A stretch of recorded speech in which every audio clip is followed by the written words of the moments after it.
Helen Engle was a mountaineer, conservationist, community organizer, and beloved wife, mother, and friend. She devoted her life to protecting the places she held most dear. The idea that those beautiful places we visited might not be there another time or for another generation, you just have this feeling, I gotta do something about that. Her passion for the outdoors grew organically as a fourth-generation Washingtonian. In 1952, Helen and her husband Stan joined the Mountaineers, and her enthusiasm for environmentalism went into overdrive.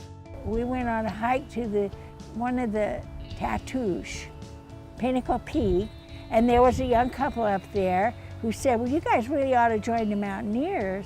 And they wrote down a name on a piece of paper, and so next day Stan called and we joined. And the rest is history. Helen and Stan had 7 children, all while staying active in the Mountaineers and the greater conservation community. I remember thinking that having my kids grow up in the Mountaineers was important because the kids learned from other generations. And I wanted to see that my kids would have some of those same places I had that were so precious to us. Helen had a knack for bringing people together and working with politicians. She hosted many events at her home, inviting local representatives to build relationships, share knowledge, and influence legislation.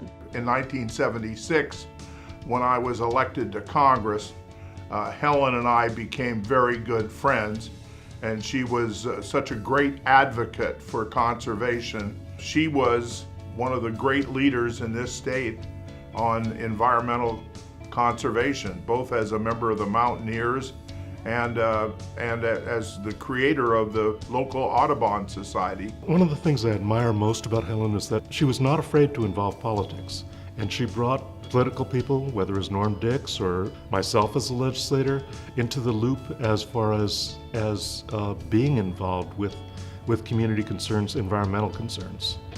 And she would have endless series of meetings at her home in order to bring people together and to make sure that politicians listen to environmental concerns.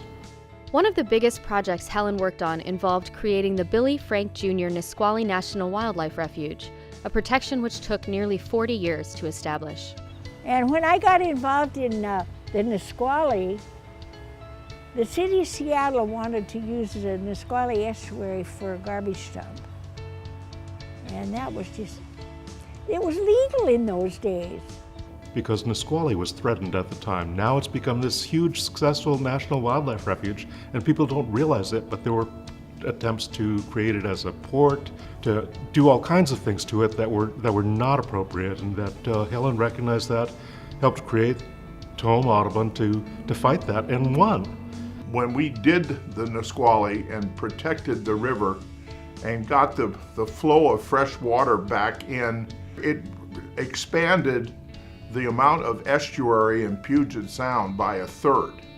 Helen also advocated strongly for the Clearwater Wilderness area. She was determined and passionate in her approach, involving her family, legislators, and the Mountaineers community in the effort.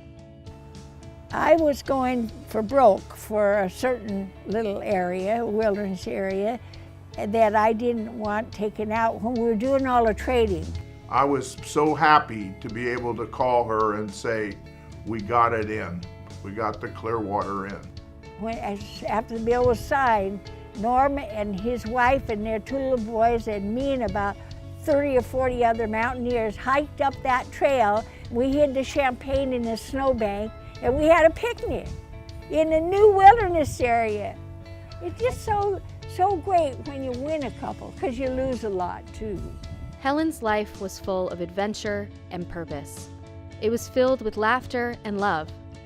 We are honored to carry on her legacy by introducing new generations to the outdoors and empowering people to advocate for the places they love. And that's why I think the Mountaineers can step right in, get them out there and introduce them to something great, and they will remember it for all their lives. She was always trying to get the next generation involved as well. She wanted to encourage the diversity in various ways and to make sure that there were youth involved, that it was not just the same old people but to broaden the scope. She knew that supporting conservation meant getting more people involved. And Helen was just an advocate. She was in there fighting to do the right things.